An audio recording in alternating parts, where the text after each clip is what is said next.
Sundar Pichai runs Google. Satya Nadella runs Microsoft. Shantanu Narayan runs Adobe. Arvind Krishna runs IBM. Lena Nair runs Chanel. Indra Nooyi ran PepsiCo for 12 years and turned it into one of the most valuable food and beverage companies on earth. All 6 were born in India. By one widely cited estimate, floating around business media since 2022. Close to 30% of Fortune 500 companies have a CEO of Indian origin. A more careful count, from a 2025 Newsweek investigation done in partnership with the leadership research firm Smart, put the number at 11 Fortune 500 companies with a combined market value above $6.5 trillion. Either way you count it, Indian Americans make up about 4% of the U.S. population, according to Pew Research Center. So look at that gap. A tiny slice of the population is running an outsized share of the biggest companies on the planet. I wanted to know why. Not through guesswork, and not through stereotypes, through the actual psychology, the actual data, and the actual history behind it. Because this pattern didn't start in Silicon Valley. It started thousands of years earlier. Long before anyone talked about MBAs or venture capital, Indian philosophy had already built a belief system around knowledge and duty. And that belief system shaped families for generations. Take the Sanskrit word vidya. In the old Vedic texts, vidya means knowledge, treated as the highest form of wealth there is, not a nice to have. The top of the list. That idea sat inside Indian culture for centuries, long before it turned into an obsession with engineering degrees. Then there's the Bhagavad Gita. Krishna tells Arjuna that he has a right to his actions, but never to the results of those actions. Chapter 2, verse 47. The idea is called nishkama karma. Do the work. Let go of the outcome. Modern psychology has a name for this too. Intrinsic motivation. Working because the process itself matters, not the reward waiting at the end. Some interviews with Indian origin executives emphasize curiosity and solving problems for their own sake, a mindset that resembles this ancient idea. India also built one of the earliest structured education systems anywhere, the Gurukul model, where students lived with their teacher full-time. Learning wasn't a 9-to-5 activity. It was a relationship built on discipline and respect. Most CEOs on that list never sat around reading scripture as kids. But ideas like these have influenced Indian culture for centuries and continue to shape educational values in many families. Over time, values like discipline, learning, and long-term effort can become part of a family's default expectations without anyone needing to name them out loud. That ancient respect for knowledge turned into something concrete and demanding in modern India, an education system built like a filter. This part comes from research by R. Gopalakrishnan, who studies Indian management and co-wrote a book called The Made in India Manager with Ranjan Banerjee. His argument is direct. No other country trains its citizens quite the way India does. He calls it gladiatorial. From the moment a child is born, through school admissions, through university, through a first job, Indians deal with overcrowded systems, unreliable infrastructure, and constant competition for limited spots. You learn to solve problems early because you don't have another choice. Nowhere is that clearer than the IIT system, the Indian Institutes of Technology. Every year, more than 1 million students sit the entrance exam. Roughly 17,000 seats exist, spread across 23 campuses. That works out to a success rate of about 1%. Harvard's acceptance rate sits somewhere around 3 to 4%. By acceptance rate alone, getting into an IIT is even more selective than getting into Harvard. For a lot of Indian families, this wasn't a lifestyle choice. Getting into a good engineering program was often the clearest, most reliable path out of financial insecurity. Education wasn't a hobby. It was a survival strategy. And that changes how a person relates to failure, to pressure, and to long stretches of unglamorous work. You get comfortable with grinding, because grinding is what got you here in the first place. Here's something that doesn't get said enough. The Indian origin CEOs at the top of American companies are not a random sample of 1.4 billion people. They pass through 3 separate filters before they ever set foot in a boardroom. First, a socioeconomic filter. Elite institutions have historically been more accessible to families with greater educational and financial resources, making it easier for those students to afford the coaching, tutoring, and other costs that often come with preparing for highly competitive entrance exams. Second, an educational filter. Out of everyone who made it through an Indian engineering program, only a small slice could afford or win funding for a master's degree in the United States. Third, a regulatory filter.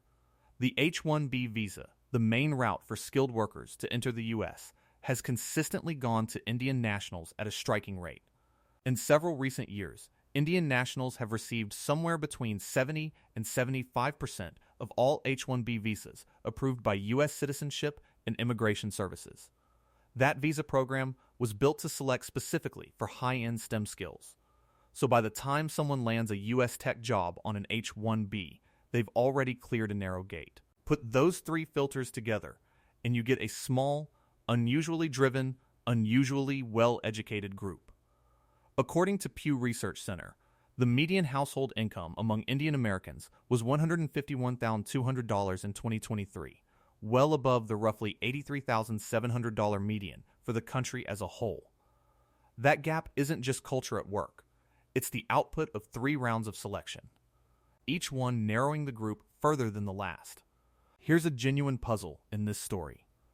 Asian American professionals as a whole are well known for hitting something researchers call the bamboo ceiling. Strong representation in entry-level roles, then a sharp drop-off once you look at the top. Indian origin professionals, though, don't seem to hit that same ceiling nearly as often. And researchers wanted to understand the mechanism behind it.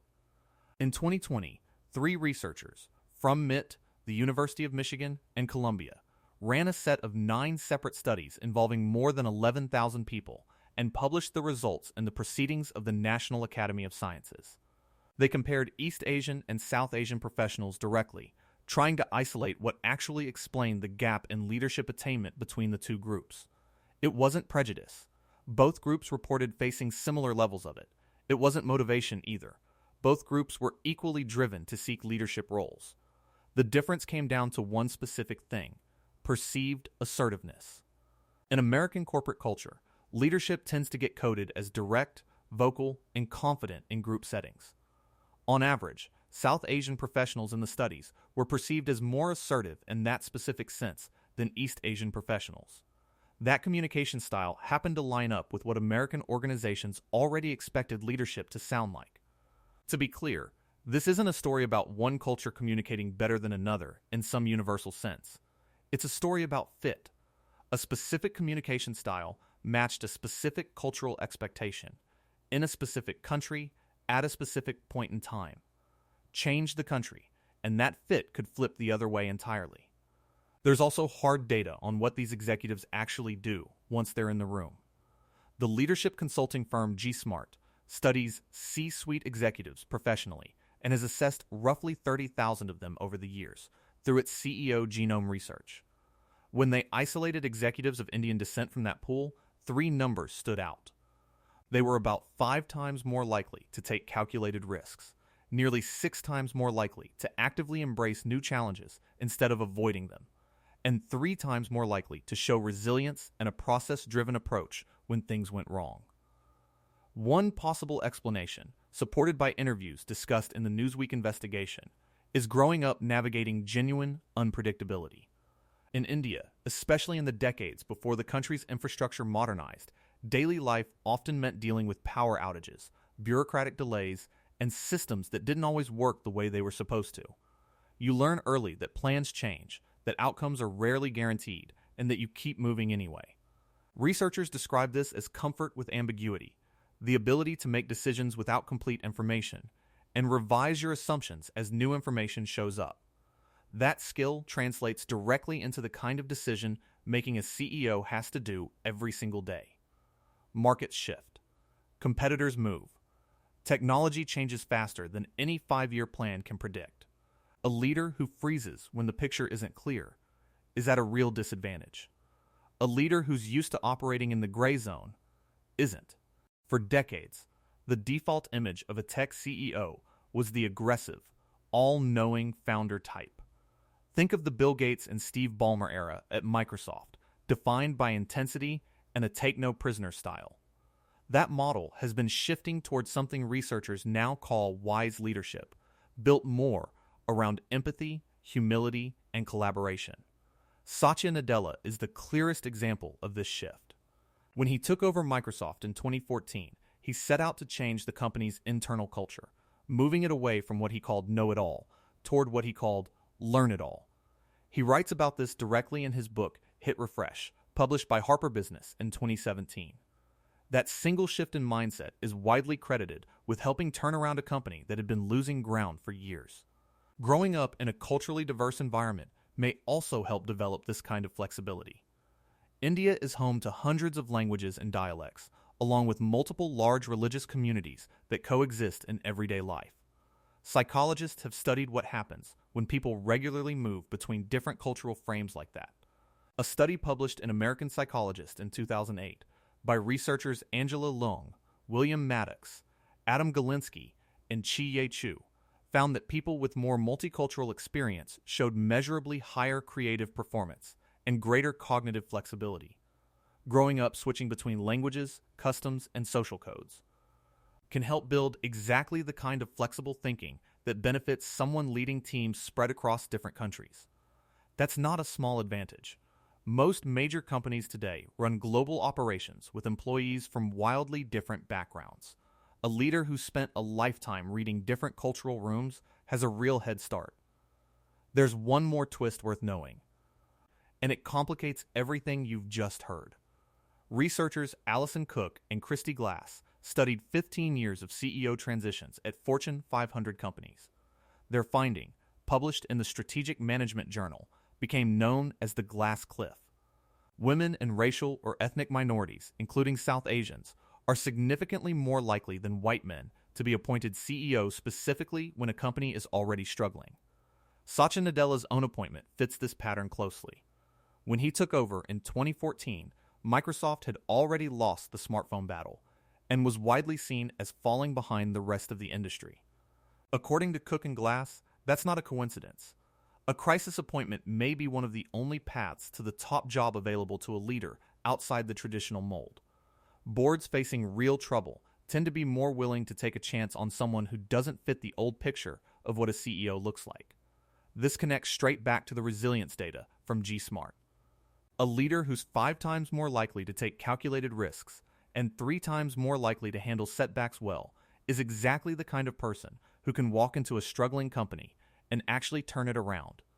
The glass cliff creates the opportunity. Psychological resilience is what decides whether someone survives it or turns it into a comeback. Put the whole picture together. A centuries-old belief that knowledge is among the highest forms of wealth, a demanding, modern selection system that filters for grit before a person turns 18. 3 separate rounds of selection, through class, education, and immigration policy, that narrow an already small group even further. A communication style that happened to match what American boardrooms were looking for. A measurable edge in risk-taking and resilience. A leadership style rooted in empathy that fits the moment companies are in right now. And a hiring pattern that tends to open the door for outsiders exactly when a company is in crisis. None of this means one group of people is naturally superior. What it actually shows is something psychology has said for a long time. Behavior isn't fixed. It's shaped over generations by the environments, cultures, and opportunities people grow up with.